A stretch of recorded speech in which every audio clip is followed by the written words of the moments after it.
Guessing we're live. I'm going to think we're live. We can't see it because our monitor is down, but that is the beauty of live television. Welcome, everybody, to a live episode of Dodgers Territory. We are live from Camelback Ranch. On the other side, we are over at White Sox camp, of course, foul territory with AJ Pierzynski, Eric Kratz, and Scott Braun. They were doing White Sox today, and Clint Pasillas and myself are over here now talking all things Dodgers. And Clint, you and I have been here since Sunday. We've had a lot of time to kind of see what's going on in the Dodgers clubhouse and with the team and everything. Obviously, they are now in Tokyo. But kind of what is your overall assessment of kind of what you noticed during camp this week?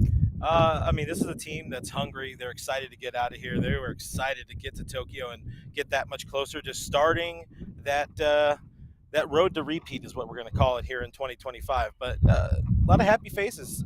Camp is shorter. You know how much these dudes hate being here for a month. To get them here for a couple of weeks and get out, nice travel to Tokyo. That's some fun stuff. And we get the news, solidify the news. Roki Sasaki will be starting game 2. As we get into the big ticket here on Dodgers territory, we get to that.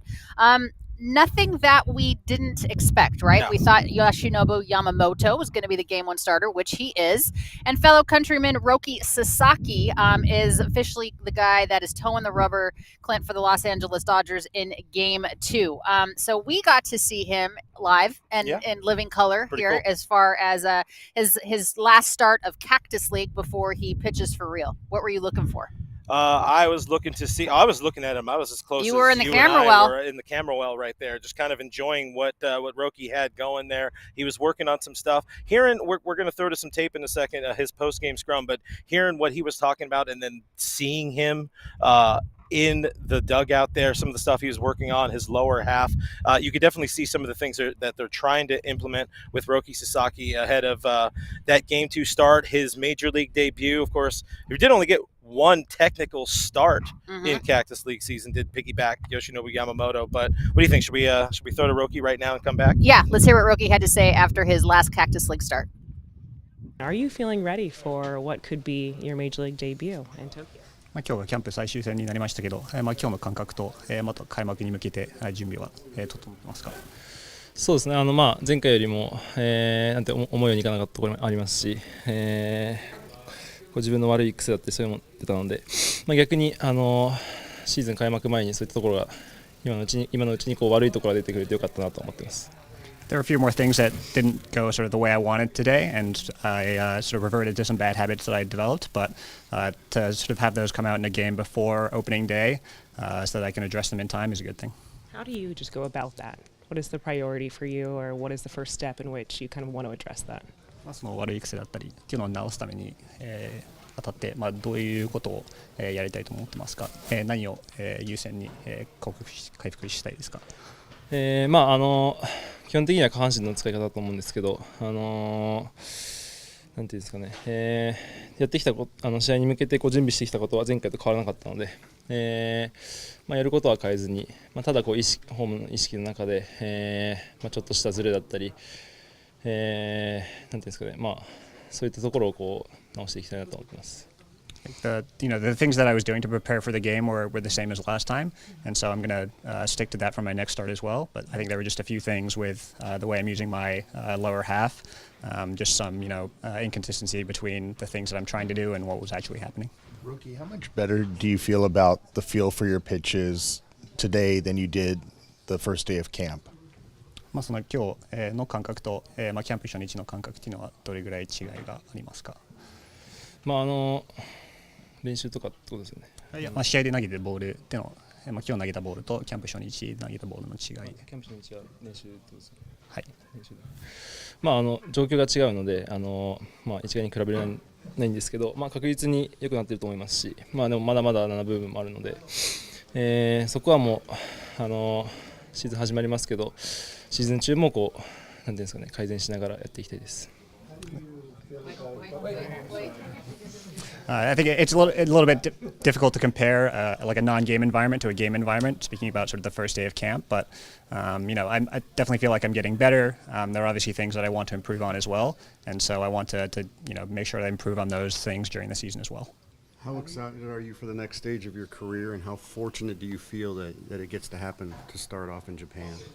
このキャリアの新たな、段階になると思いますけど、それを、日本で迎えられることについて、どれくらい、興奮してますか？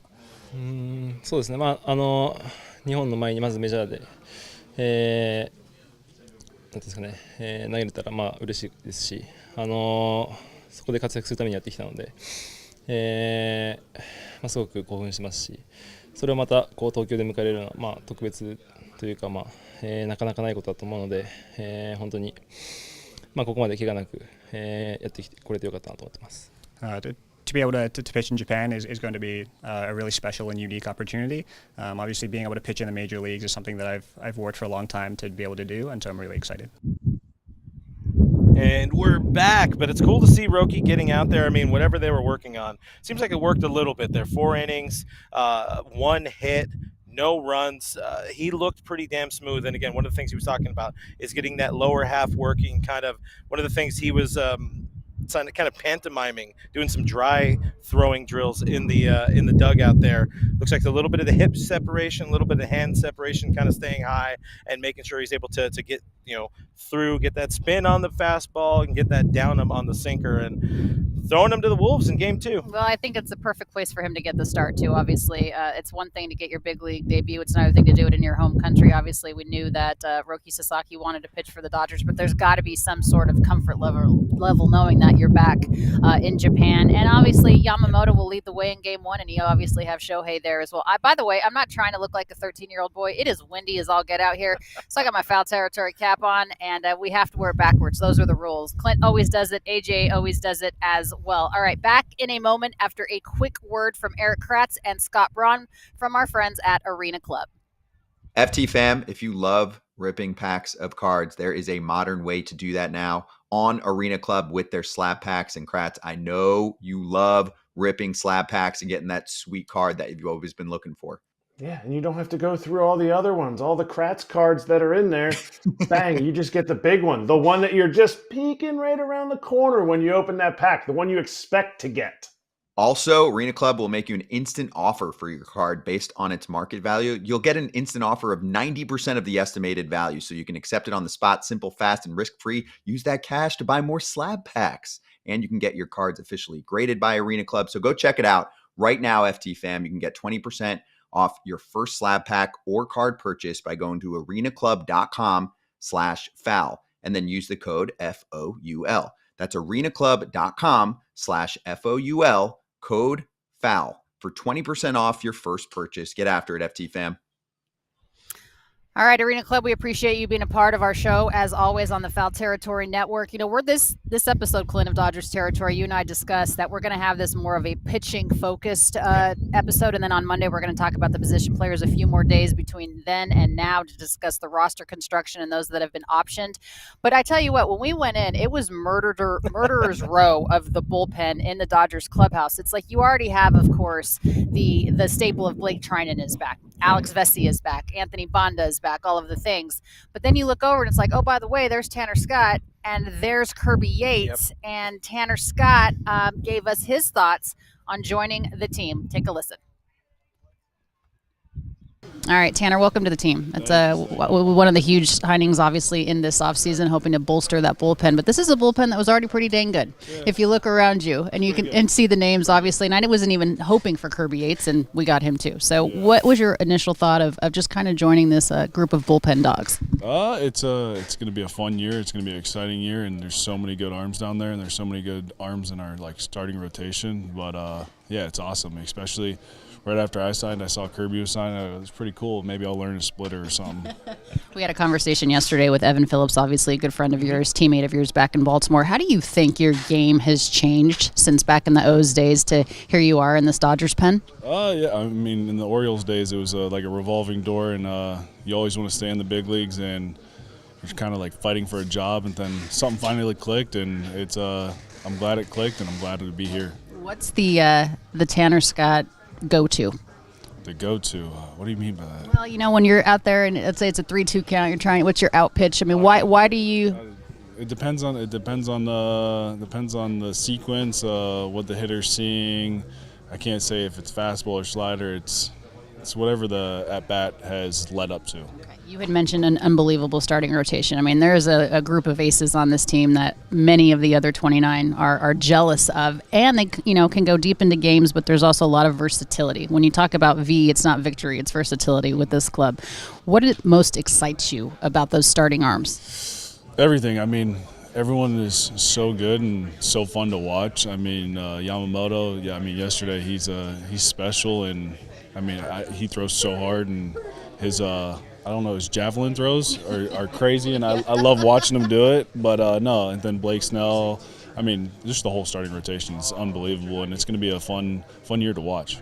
When you think about this group of guys, as you stand here and look around this clubhouse, there's a massive amount of superstars, but the ego seems to be checked at the door. How key is that? I mean, how much of that was a reason why you wanted to be here? Yeah, I mean, everyone's a family. I mean, we want the same ending goal. We want to win a World Series, and they did it last year, and I want to be a part of it this year. What was it like in the off season and this whole process for you? It was fun. It was long. Was it fun? I mean, it's not fun, but it's a long process. And then, I mean, right when the Dodgers called and they made an offer, I mean, why not? Why wouldn't you want to put on this color and in this organization? It's a great place to be. And then I got Kirby next to me, so it's fun. Is he a good guy? No, he's not a good guy. He's shaking his head now. He's a good guy. I'm trying to learn his splitter. What I love from that whole thing is you catching him in a lie there. It's not fun. Free agency's not fun. Free agency's not fun. But seeing this dude, obviously we don't know quite what the closer situation is going to be like. We've heard Dave Roberts say something akin to the fact that he's probably going to get the lion's share of some save opportunities. But Tanner Scott, you mean? Talking about Tanner Scott. But what I love about with him talking as well, I'm going to try to do this to block some wind sound for folks there. Also, speaking to Anthony Bonda, a guy who's coming back from being a champion last year with this team, they seem to all be kind of really looking up to Kirby Yates as well, and they all want to learn that splitter and things like that. But what do you think about how this bullpen can shake out? Do you think Tanner Scott ends up being that guy that kind of does end up with, let's say, being the clubhouse leader in saves, which is likely going to be 10, 15 saves, or do you think it does just kind of Dave shares the wealth, spreads the wealth around? Well, I think it's just the way that the game is now being dictated, right? I think everybody is in there in the bullpen and the phone rings and you're not, they know obviously who's being called upon. Dave is very communicative, obviously, with Bardo and the bullpen and Mark Pryor and all of those guys. But, now I think the outs in the sixth are just as important as the outs in the ninth. And it is the way that the game is progressing and the way that the game is going. I wouldn't be surprised if Tanner Scott got the boatload of save opportunities, but I also think this is an offense. I told him, I joked, I said, it might just be hold opportunities, bro. Yeah, you might not be saving a lot of games just because of the offense that we have. But I do think there's such a versatile group. We talk about it all the time. Clint, V is for versatility, not for victory when it comes to the Dodgers. That I like the fact that this is a team that has completely bought in and they're over the I'm the closer role. Not necessarily. You may be one day, you may be for a period of time. But like you said, everyone's looking up to Kirby Yates, and we actually got to talk to him too. Let's have a listen. It was one thing when this team brought back Blake Trinan. It was another thing when they signed Tanner Scott, and you're like the cherry on top. What was it like for you to be able to know that you're joining this group of bullpen arms? It was cool. It's good. So far it's been a good group. It's been a fun group. I think me and Tanner coming in, being the new guys, I think they've kind of welcomed us with open arms, which has been nice and kind of makes the transition kind of seamless. You have a peanut gallery over here watching you. Are they making you nervous? I think they hope they'd make me nervous, but it kind of takes a little bit more than that.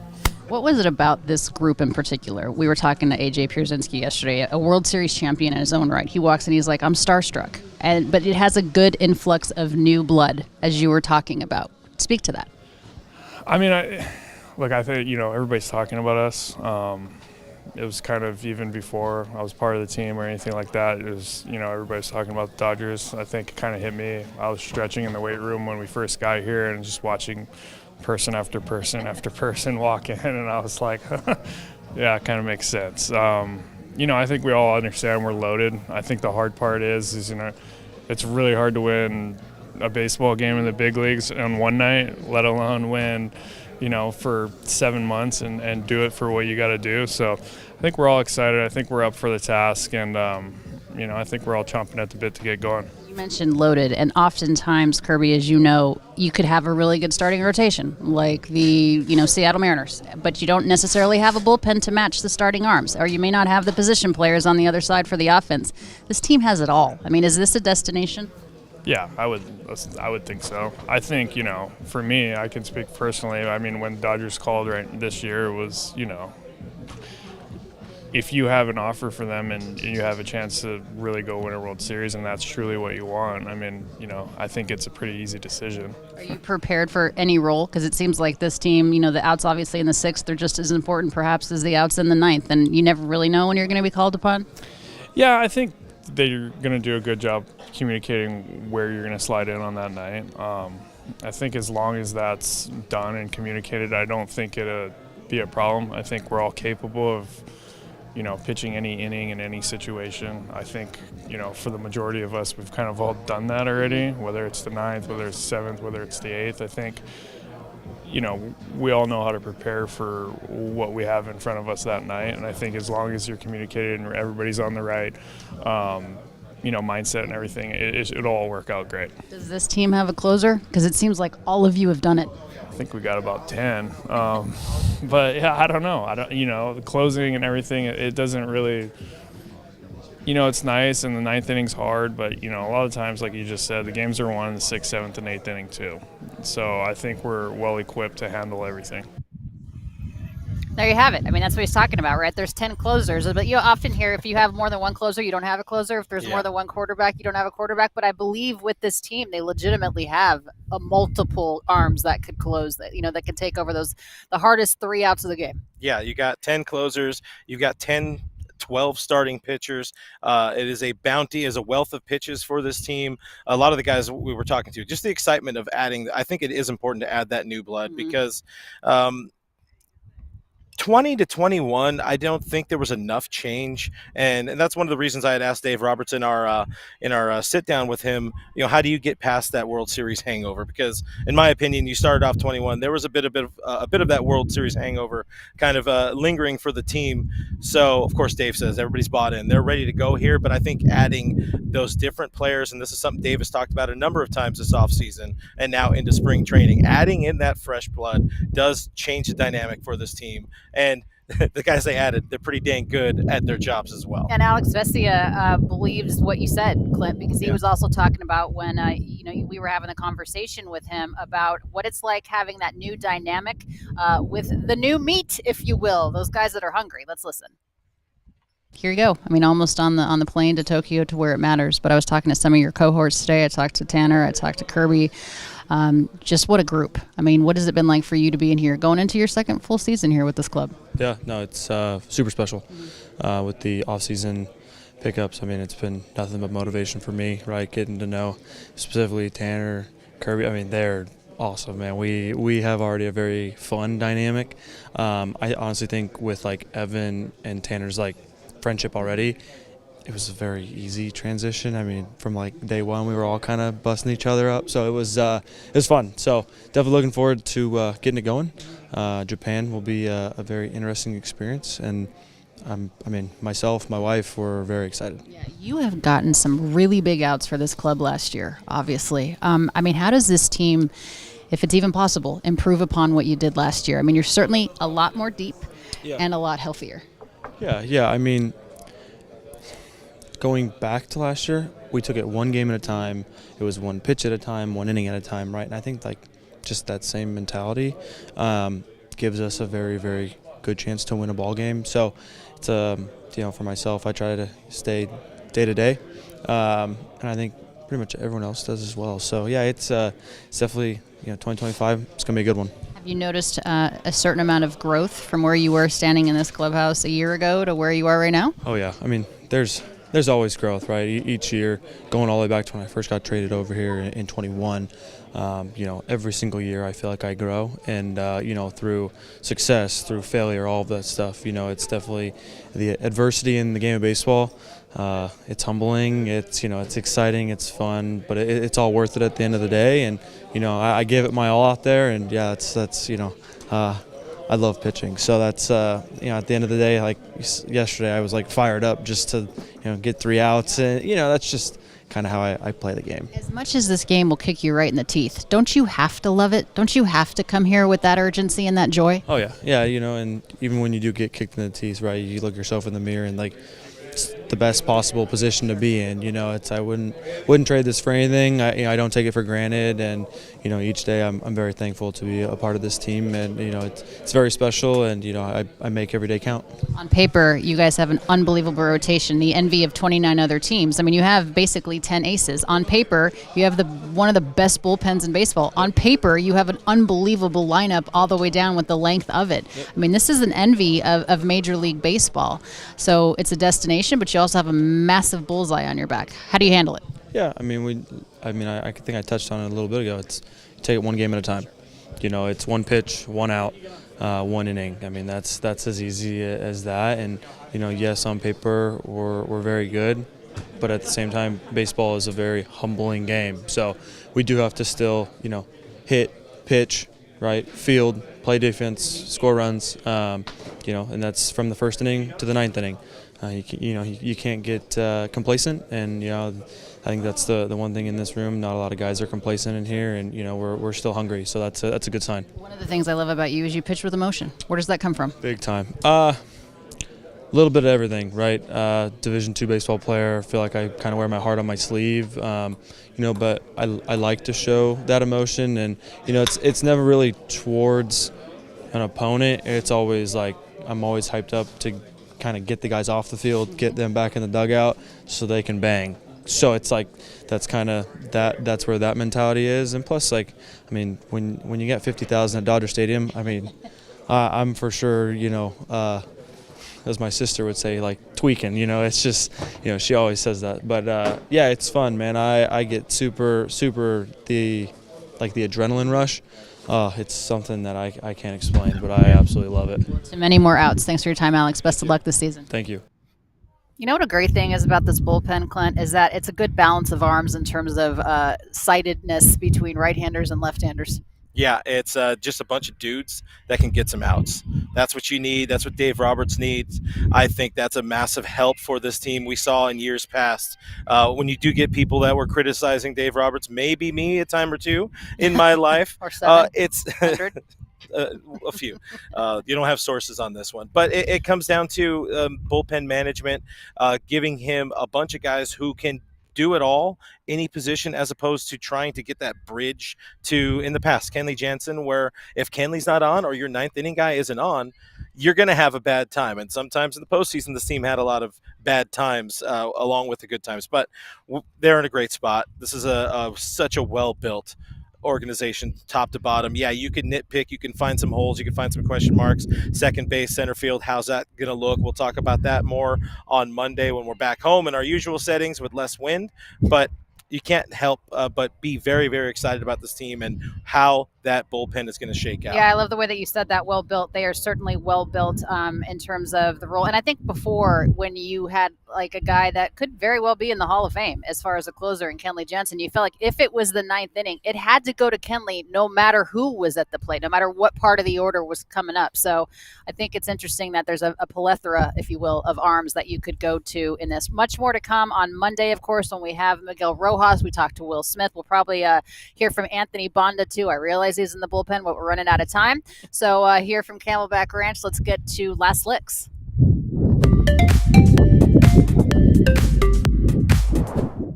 And about to blow right off the set, so let's get to it. I wanted to introduce you to Kat the dog. She's 9 years old. Dog, yeah. She's so cute. She was actually dumped, found as a stray with the back leg issue, but she's doing really well. She's in a foster home right now. She's not quite ready to be adopted yet because poor baby's been through it, so she needs some time to decompress. But we do need some supplies for her and some vet donations, if you don't mind. Just check her out at guidrysguardian.org. No amount is too big or too small. $1 helps a lot. Pretty much anything that you can do to help us, we would greatly appreciate it. She will be up for adoption shortly, but she needs some time to decompress first. Baseball thought for the road, and originally we were going to say congratulations, Dave Roberts, on your $32 million 4-year extension, but something came down the pike right before we sat down, and this pisses me off. So Bill Shaken of the LA Times, with this information, the Dodgers are the greatest poster children we could have had for how something has to change. And that is a quote from Dick Montfort, the owner of the Colorado Rockies, who came to Major League Baseball in 1993, and they've never won a division championship. Every single time the Rock Show has been in the postseason, it has been via the wild card, which is nothing to sneeze at. But you're the last person, unless you're maybe John Fisher, that should be talking about something that's bad for baseball. Yeah, I mean, we've had a number of owners kind of come out and cry poor. And listen, if the Dodgers spent all this money this offseason or did not, Dick Montfort was still not going to spend shit on his organization. We know that. That's not what the Rockies do. They're not interested in being a good organization. They're interested in doing just enough to get people in, spend some money on concessions. Not a whole lot to do in Colorado. I apologize. Hey! There's a ton to do in I hear Colorado. snooze is pretty good, but otherwise, listen, don't blame other teams. Just say I don't want to spend. Stop blaming the Dodgers. Other teams got to stop blaming the Dodgers, or Agreed. Also the New York Mets and Uncle Stevie Cohen and all of his boundless amounts of money. Stop blaming the Dodgers. I mean, not for nothing. I mean, they have. First of all, Coors Field is a beautiful park. It's very big, and they've done a lot of things in the center field area that they've taken seats out to make it more of an entertainment and that type of destination. That's fine. I understand that now baseball is entertainment. It's not all just about from first pitch to the final out. I mean, it is for us, but but sometimes people bring families and whatever, and that's fine.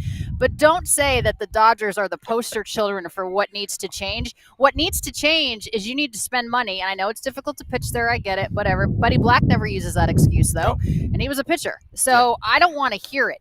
You have McGregor Square. You are making money hand over fist. You can reinvest it back into the ball club and back into and that's a winnable with, it used to be a very winnable division before the Dodgers went on this unbelievable run. But the Diamondbacks spent money. They got better. The Dodgers will continue to spend money. They got better.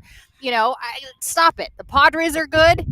Stop it. The Dodgers are ruining baseball. No, they're not. You have money to spend. Yes. Spend it. Yes, all of them. I don't want to hear it. And I'm born and raised in Colorado, and I covered the Rockies for 5 seasons. Stop. Including Rocktober. All of these billionaires, they're billionaires. They have money. You could spend a couple of bucks to make your organization better. There's also free agents still out there looking for a job. Hell, I'll come out of retirement and I'll pitch. I won't be good at it. It's not the Dodgers' fault that you were all over Chris Bryant, trying to sign Chris Bryant since his inception, and then you get Chris Bryant and he hasn't played in 5 games a year because he's always hurt.